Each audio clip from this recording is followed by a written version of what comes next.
All right. So it's quite nice that I had a cover page already. I didn't realize that. So I'm just going to get right into it.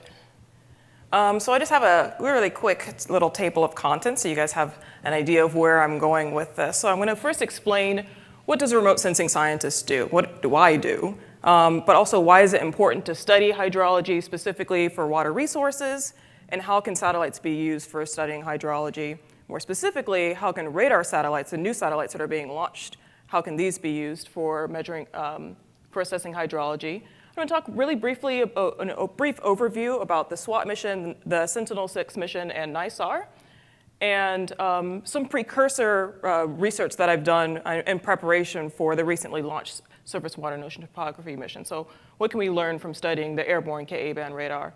But also, since this is meant to reach out to a lot of students, I wanted to give you a really brief overview about how you can actually get involved in remote sensing research. So, what does a remote sensing scientist and engineer do?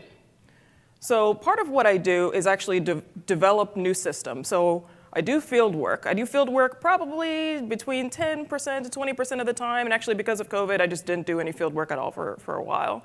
So I design instruments and collect data. So I have this little schematic there. I don't need a clicker for that. I have a schematic.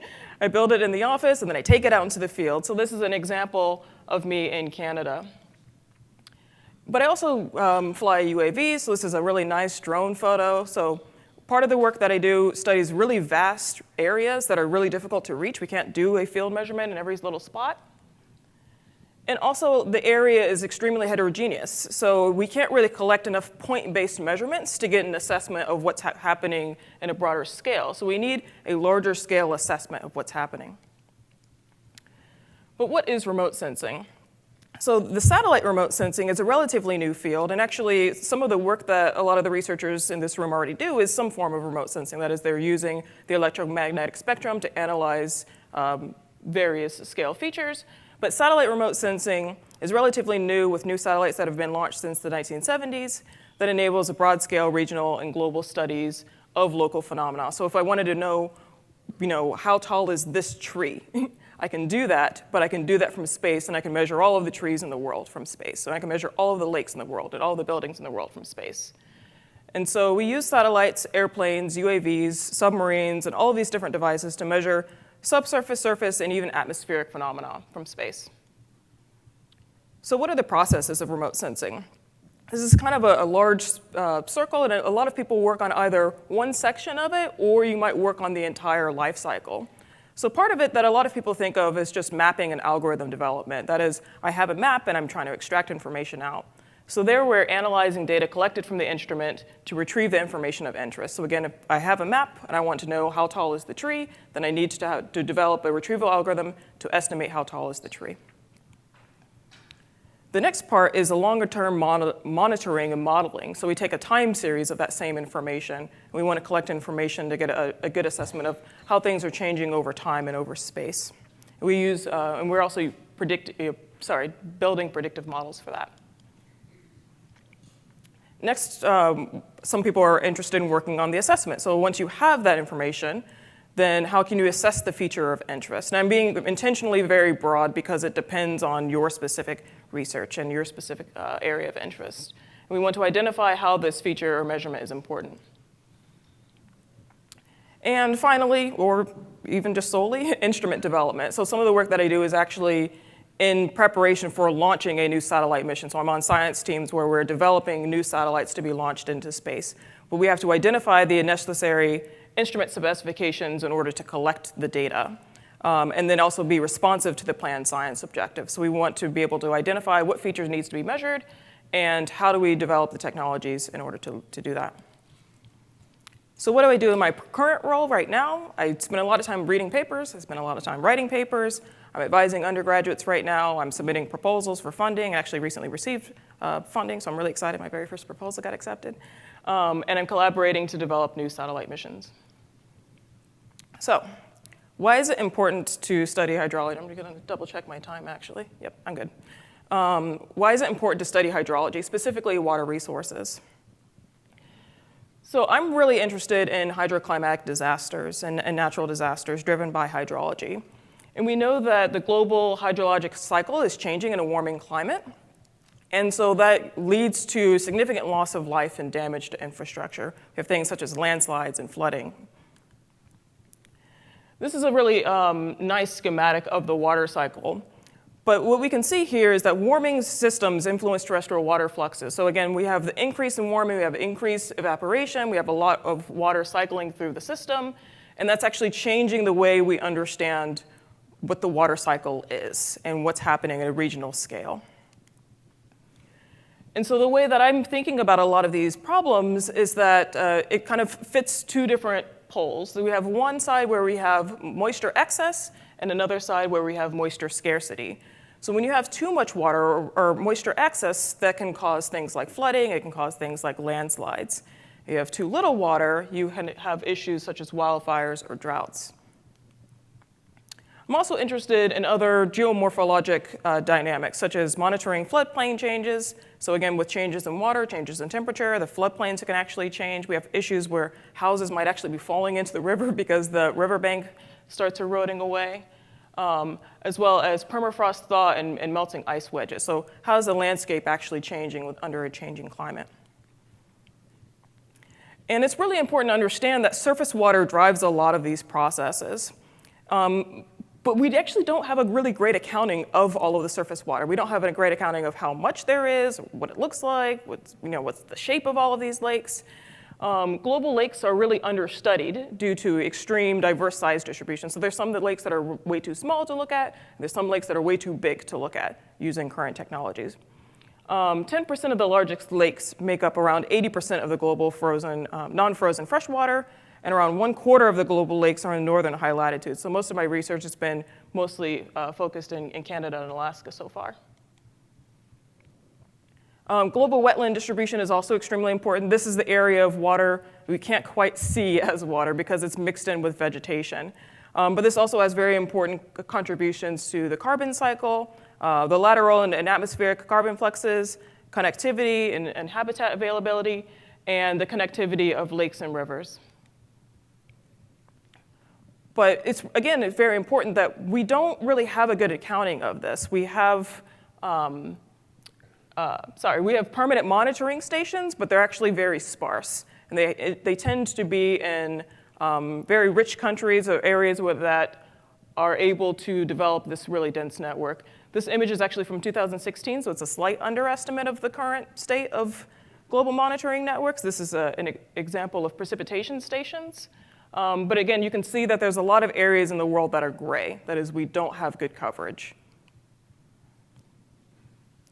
So what are my overarching research questions?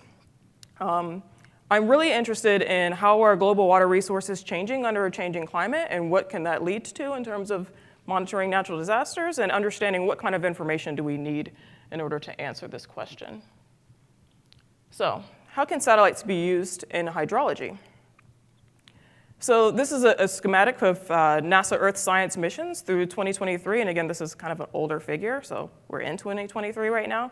But you can see that we have quite a bit. You can't quite tell. This says SWOT here.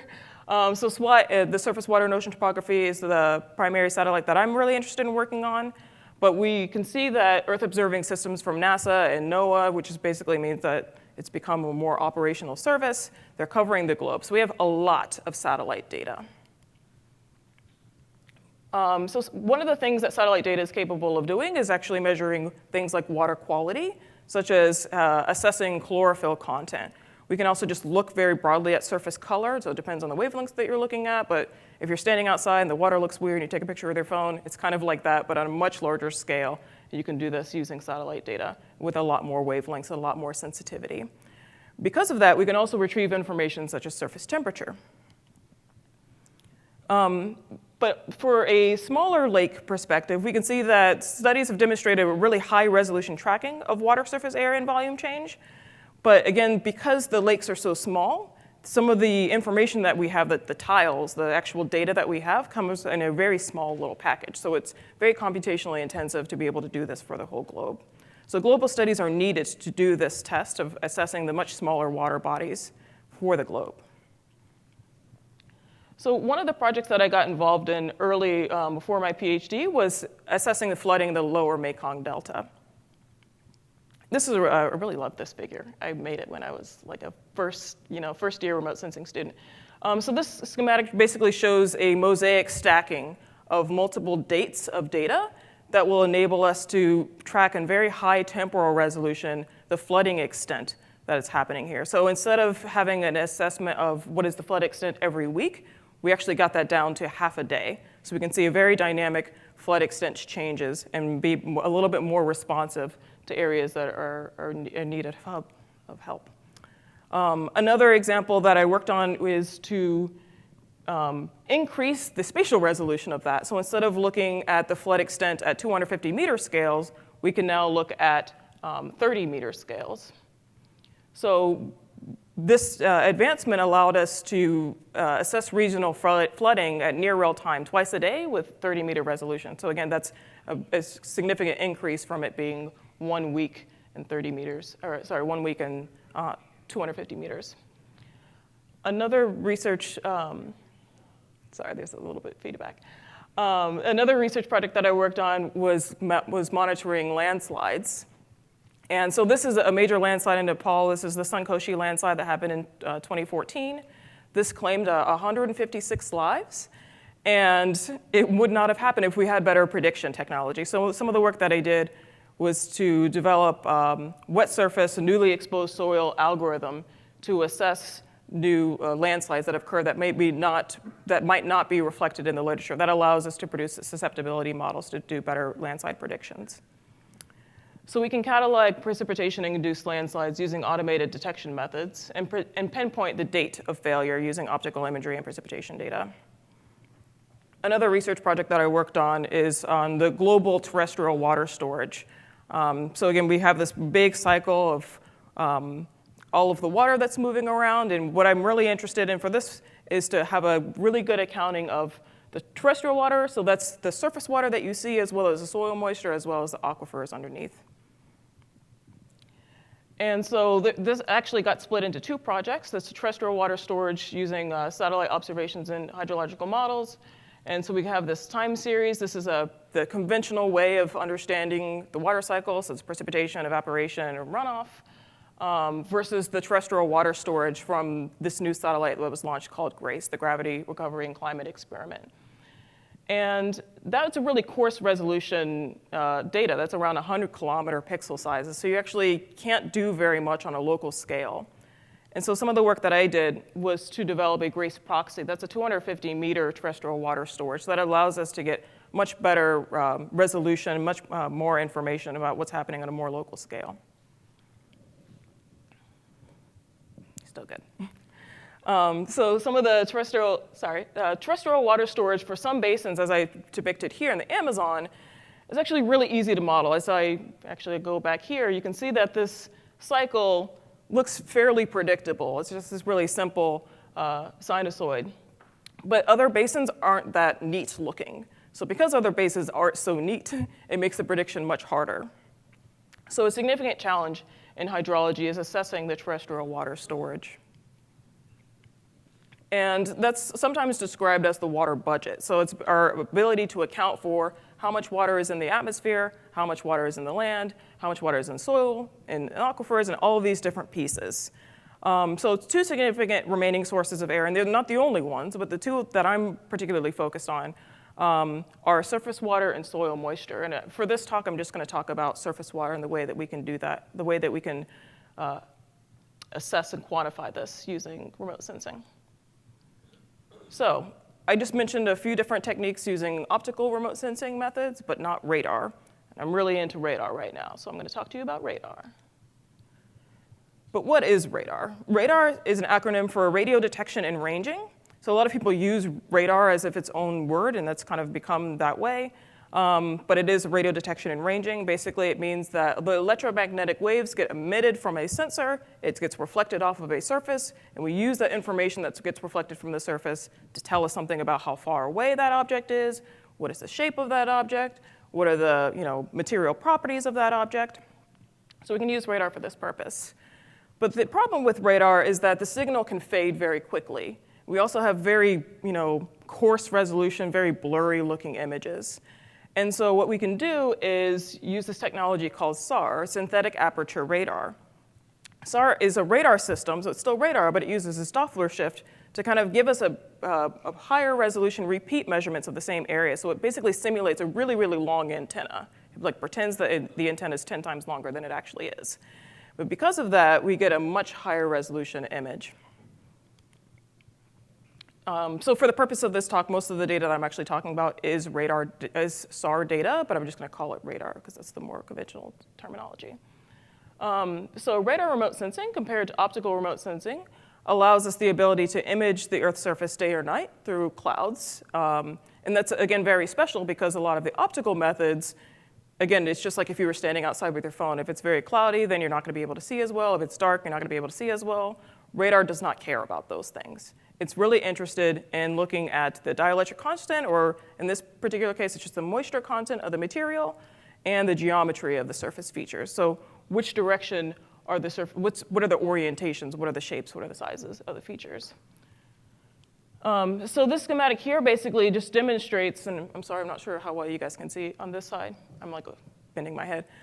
So this figure here shows that for different look angles, so if the radar instrument is looking down and then looking over to the left, most of the radar instruments are either looking in one direction or looking in the other direction. It basically means that for a very smooth surface, like a mirror, you're going to get a really, really strong return. You're going to get a really strong signal. But as you look further away, the signal decreases quite a bit. So that's what this slope is showing, that signal decreases as you're looking further away at a really smooth surface. But if the surface is very rough, that signal remains fairly constant at a lot of different incidence angles. But we also know that there's some differences between the polarizations of the incident wavelength as well as the shapes of the radar of the object of interest. So some of the radar frequencies that are used in remote sensing are just shown in this really simple table. So if you've ever heard someone say like X band, this and this, P band, that and that, basically it's just referring to a specific range of frequencies that might be used for that particular instrument. So one of the more commonly used ones are L band and C band. And actually just this morning, there was a new satellite that was supposed to be launched and it blew up on the launch pad. So I'm very sad about that. So that was the L band instrument that was meant to measure deformations around the globe as well as vegetation biomass. Most of the data that I'm focused on is the Ka band, and that's relatively not well studied. So that's why I'm very excited to talk about Ka band today. Another type of radar system is called an altimeter. Altimeter, if you break apart the word, it's for the altitude or the height of something, or the meter, so the measurement of the height of the thing. So if you're in space, you can actually measure the height of various objects. So there are satellite altimeters that enable global measurements of water surface elevation. The drawback to this is, as you can kind of see, this is an image of Lake Winnipeg. The spacing on this is around 12 kilometers. So it's really, really coarse. You get one measurement and you go, 12 kilometers, you get another measurement. But because of that, you don't really get the high resolution detail. It also means that you can't resolve those smaller water bodies that I was talking about earlier. Satellite scatterometers are a different type of measurement, and those look at the roughness of the surface, and they can be used to actually retrieve wind speeds. So you can use satellite data to point at the water body and estimate how fast is the wind moving. We can also estimate what is the direction of the wind. So this image here shows, this is the radar cross-section or the radar backscattering rate, but that is very well correlated with wind speed. So you can kind of see that each of these bands are different wind speeds or friction velocities. So again, the texture of the water surface itself. So you're not measuring the wind, you're measuring the texture of the water surface in response to the wind. And then this is the azimuthal direction. So what direction is the radar sensor actually looking at? So this is a picture of a scatterometer from METOP. This is the European Space Agency. And that is able to use this little spinning beam to assess the different roughness of the surface and assess what is the wind speed, what is the wind direction. SAR imagers are also commonly used for their ability to see beneath the water canopies, but between the dense canopies of vegetation. So that's really nice. Again, I pointed out before that L-band is around 24 centimeters all the way up to 90 centimeters. So that really means that it's able to look straight through the vegetation and see the water surface beneath that. So that's very interesting because the Ka-band sensor that I also mentioned before can't do that. It's so small that it can't go through the vegetation. So a lot of this research is a bit older. This is from the early 2000s that basically say that, look, we can use radar data to retrieve the subcanopy profile, the subcanopy characteristics. But we have new radar satellites from Sentinel-6, NISAR, and SWOT. The Sentinel-6 mission was launched just in November 2022, and it has two altimeters. There's two different radar frequencies on board, and that's used to measure the mean ocean surface height and significant wave height and wind speed. So that's really exciting because generally we don't have two higher frequency radar devices on the same instrument. It also has a radiometer that is able to measure the wet troposphere path delay. And basically that is sensitive to the moisture that is in the troposphere. So that has very nice implications for us to be able to actually retrieve surface moisture in the atmosphere or humidity. So this was launched, as I mentioned, in 2020, and this is just an image of what the sea surface variations look like. So this is an anomaly product. So instead of just being able to retrieve the water surface directly, we're actually looking at a long-term average and saying, oh, this water surface is much lower here today than it normally is, or it's much higher here today than it normally is. And that's very important because that tells us something about what is the temperature of the water, what is the wind, and what are these other properties that are driving actual height variations in the water surface. So the shades of blue here are where the water surface is much lower, and the shades of red are where the water surfaces are much higher than normal. NISAR stands for the NASA IRO, or the Indian Space Agency SAR mission. So that's going to be launched at the end of this year. That is the first satellite to use two different radar frequencies, the L-band and S-band. This is an imager, unlike the Sentinel-6, which I mentioned before, which is an altimeter. Both of these frequencies are able to penetrate the clouds and forest canopy, although the L-band frequencies are able to penetrate deeper into the vegetation than the S-band can. So they use the S-band and L-band for different purposes. But what's really interesting about this is that what a lot of people are very excited to do is use SAR in an INSAR mode. And what INSAR is an interferometric SAR. So we're actually comparing the two different radar signals from day 1 to day 2 to get a change of the distances, or how many phase changes. Oops, I just breathed in by myself. What is the phase changes between the two different imaging modes? And what's really interesting there is that some previous studies have demonstrated you get these really nice interferograms which tell you centimeter scale deformations that are happening. So this has really great implications for things like volcanoes. So if volcanoes might start to swell a little bit before they erupt.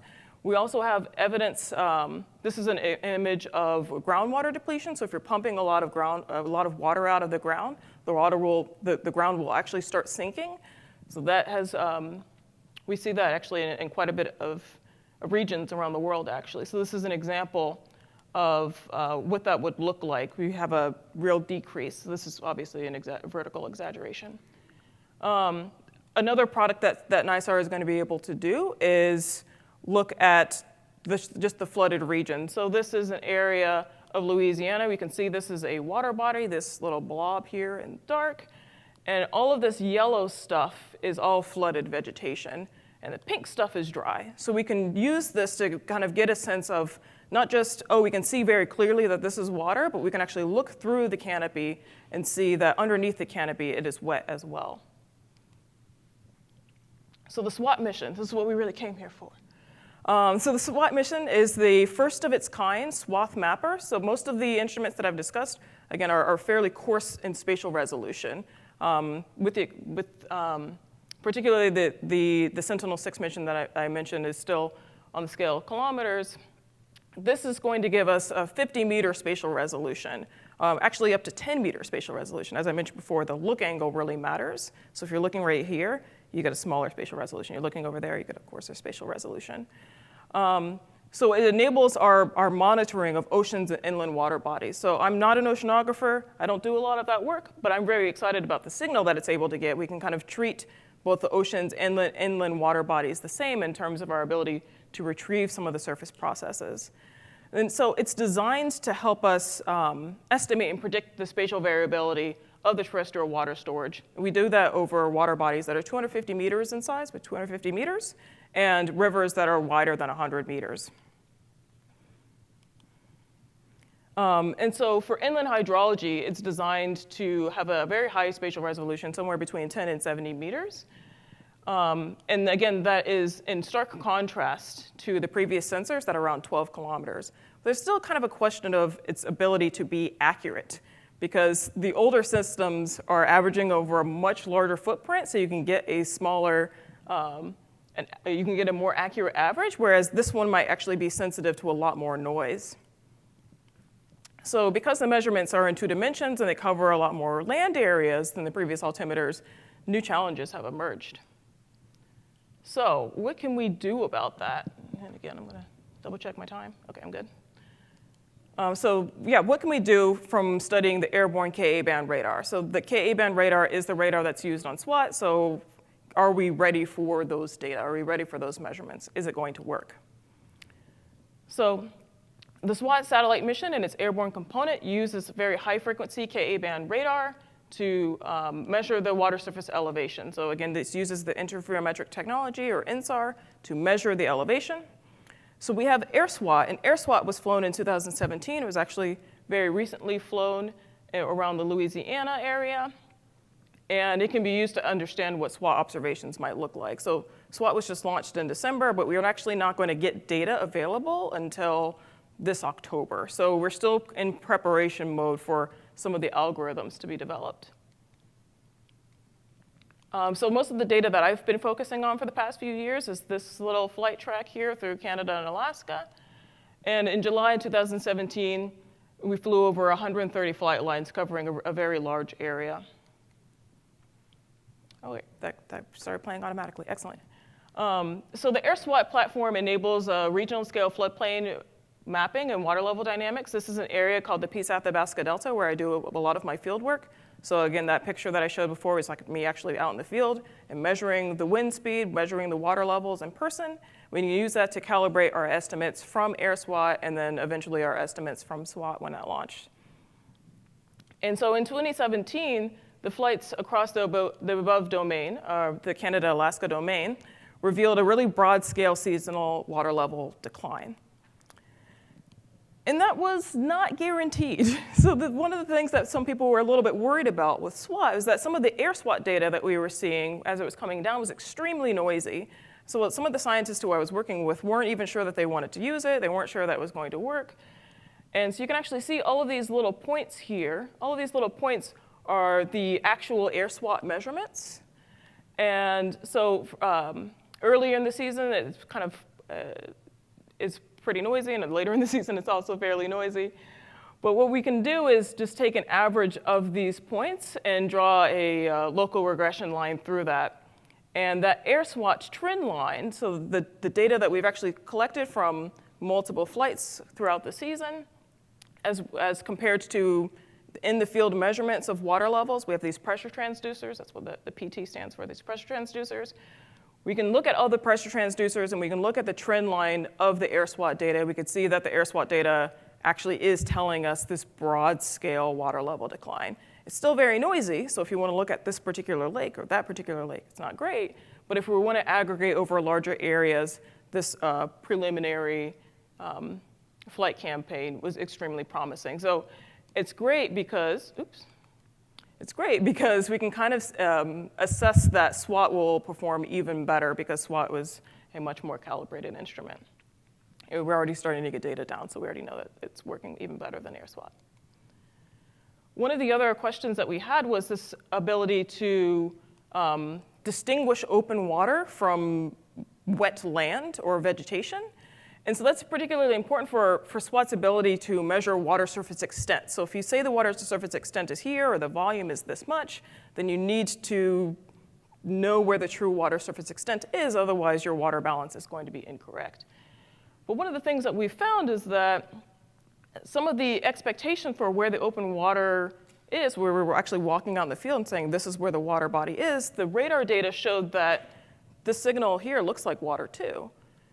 And so we did this transect out into this, this is a pilot pond, this right around Edwards Air Force Base.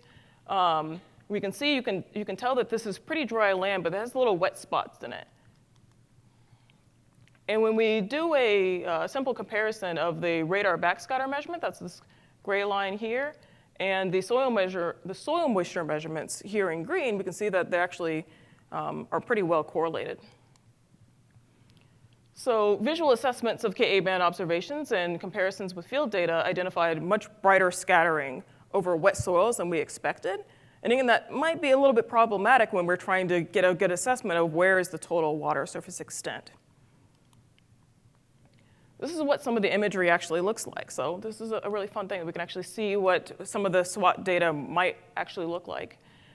And what's great about this is you can actually see this is an area around Smoky Lake in Alberta, Canada, where we can identify all of these different crop fields. And you can tell these different tonal variations because it's related, to, again, to the geometry of the field. So what type of crop is growing here, we can start seeing that. We can also tell how much water is happening on that field.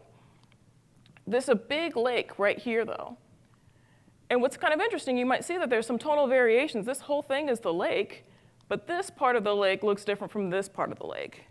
And that's because there's a lot of emergent vegetation that's happening over here, and then over here is where there's a lot of open water, but you also see the streaking effect, and that's related to the wind. So there's a lot of this different signal being convolved into one. If we want to get a good assessment of what is the true open water extent, we have to be able to break apart all these pieces. So some of the work that I did was to assess the moisture-based or dielectric contributions, the Ka band scattering, and the vegetation water content. So it's an entire gradient of wet vegetation to fully open water. So we're able to identify that backscatter increases with increasing moisture. That's kind of what we expected because we know that it has some sensitivity to moisture. When we break that down on an individual land cover basis, that signal is not so clear. So we have to go a step further and say, well, maybe there's some more structural geometric component associated with that. I'm just going to skip that part. So the other part of the study that I did was to look at the vegetation structure and the orientation contributions. So this image here on the right just shows a forest stand, and then this is a LiDAR data that tells us the height or the relative density of the vegetation. It's actually called complexity of the vegetation. So we compare the vegetation complexity with the LiDAR data, with the radar data. So here we have the radar backscatter information, so how strong is the signal strength from the radar, and then how complex is the vegetation. We can actually see that for a lot of vegetation that the signal decreases as the complexity increases. That's not too surprising as well because the radar electromagnetic beams are actually going into the canopy and they're not actually able to come back out.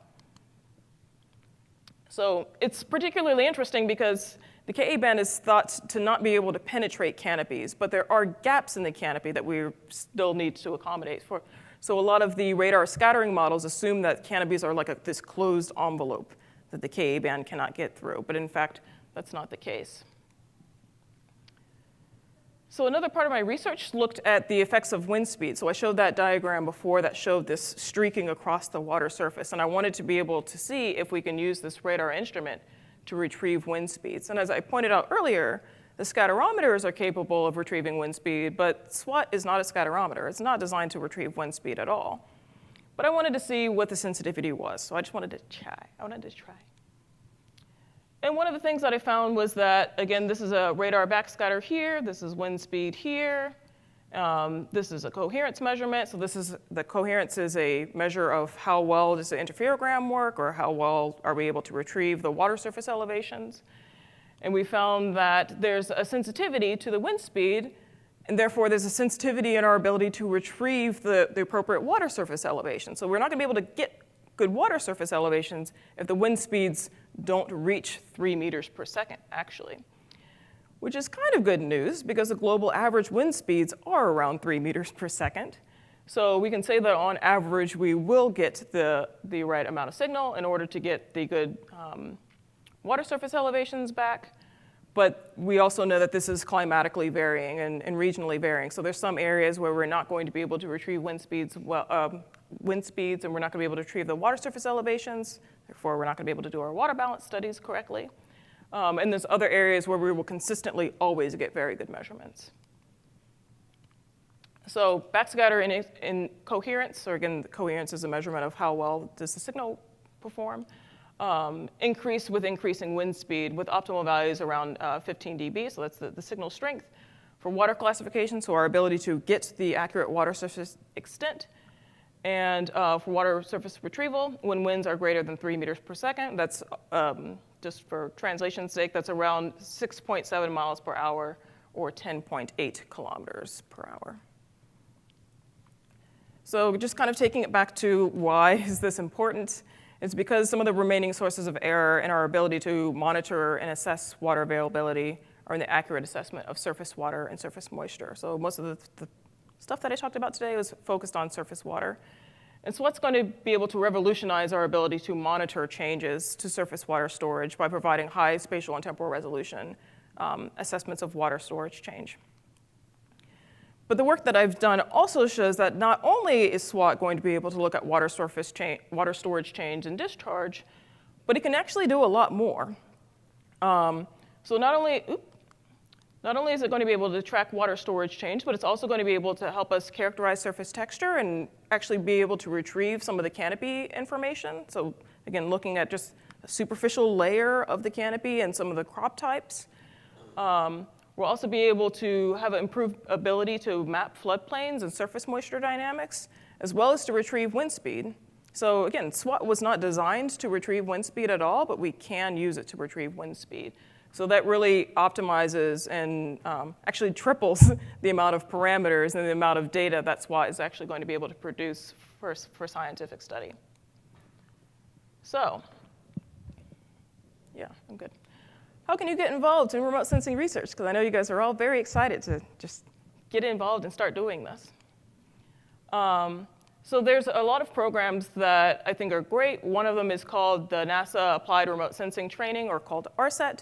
They have free online trainings. A lot of those trainings are around 8 hours long. They are accessible to a wide range of audience, so I do just encourage you to just go to the website and see what's there.